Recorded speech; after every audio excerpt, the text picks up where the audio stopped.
The galaxy, as it turns out, is a fairly old place. Other empires have risen and fallen, and being some sort of xeno-bastards that they were, they've littered the entire place full of semi-useful trash.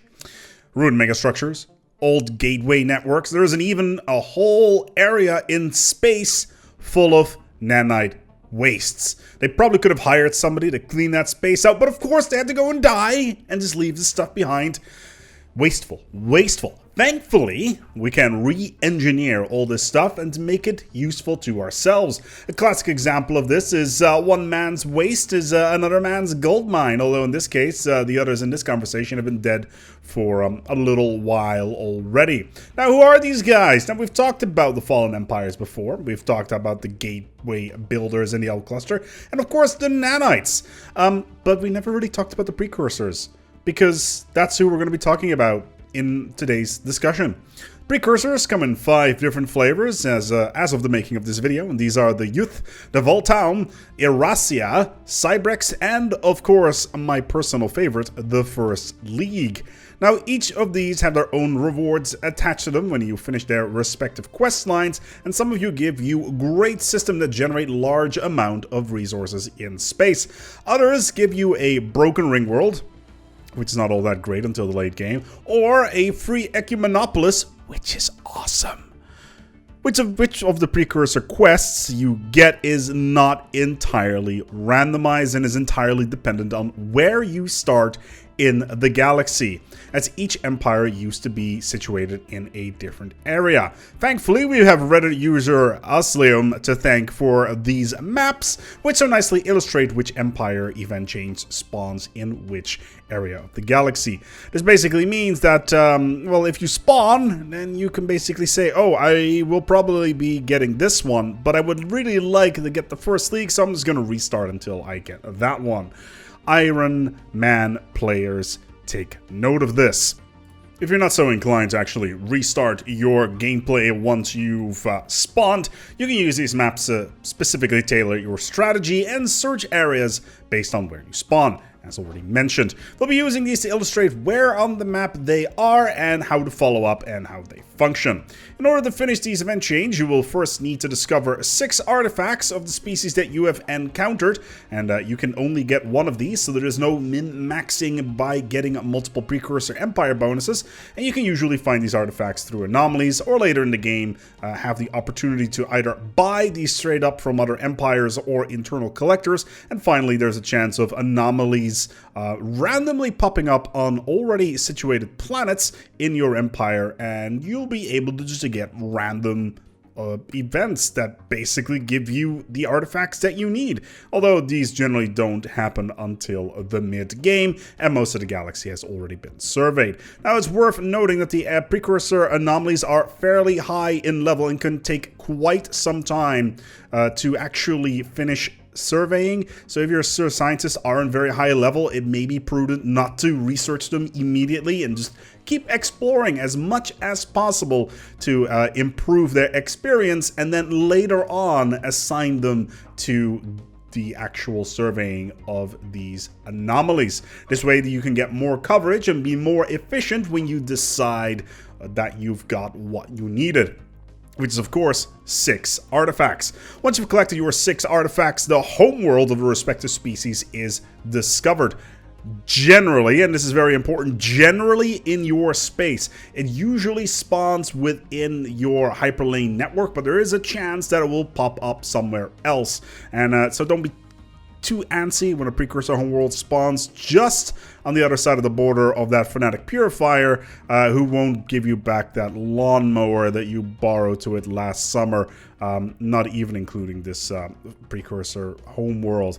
Anyway, of all the 5, the 3 of them are relatively weak. These are the Youth, the Voltaum, and Erasia. Their quest chains end with the spawning of their respective worlds, Yuthan, Voltaum, and the Erasia system. And aside from scanning their respective homeworlds and getting event pop-ups, there is not too much lore to be had here. However, their systems give a boatload of resources that can be exceptionally useful. First off, surveying the capital worlds of these usually yields 120 times your monthly Unity income, up to 9,999. So maybe it's an idea to keep this towards the late game if you're not too keen on this. And if you get early enough, it means you can basically get 2 traditions for free, which obviously is a serious boost to your empire. And it could even be the push that you need to get that Ascension perk. Surveying Euthon Majoris gives you a bonus 2 years of your currently energy and mineral income. Volmatar Prime gives you 18 months of tech output, and Erasia gives you physics and minerals. All 3 homeworlds yield 10 points of each tech per month, and on top of that, the systems have several deposits, usually including 10 minerals, 10 energy, 5 alloys, and 5 gas. Now, this by itself is a huge boon, as gas, in this particular case, can jumpstart the development of more tech centers, and of course, alloys are always nice as well. Now, if you rule any of these, you can slowly expand and get the artifacts over time because, well, the bonuses are not all that great. Still, 5 gas is a pretty big deal. Then there is the Cybrex. Now, if you manage to roll this particular chain, you won't be able to reap the benefits of it until the very late game, as this one gives you access to a ruined ring world in the middle of your empire. And as I mentioned, this won't be very useful until you've researched mega engineering, which is not exactly the most early game of technology. Still, having a ruined ring world that you can rebuild for a total amount of 40,000 alloys, yes, that's how much it will cost, in the late game can really boost your empire with a total resource output, as it will spawn 200 tiles of pops. Still, it's not particularly viable if you're going down the Wonders path, the Galactic Wonders that is, in your Ascension perks, as building a normal ring world isn't all that much more expensive, and rebuilding the segments takes just as much time as just building one yourself.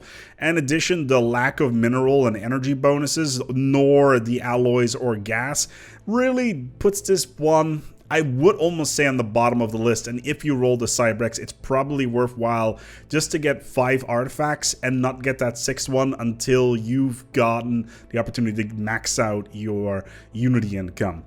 Then we get to the crown of the Precursors, the First League's capital system.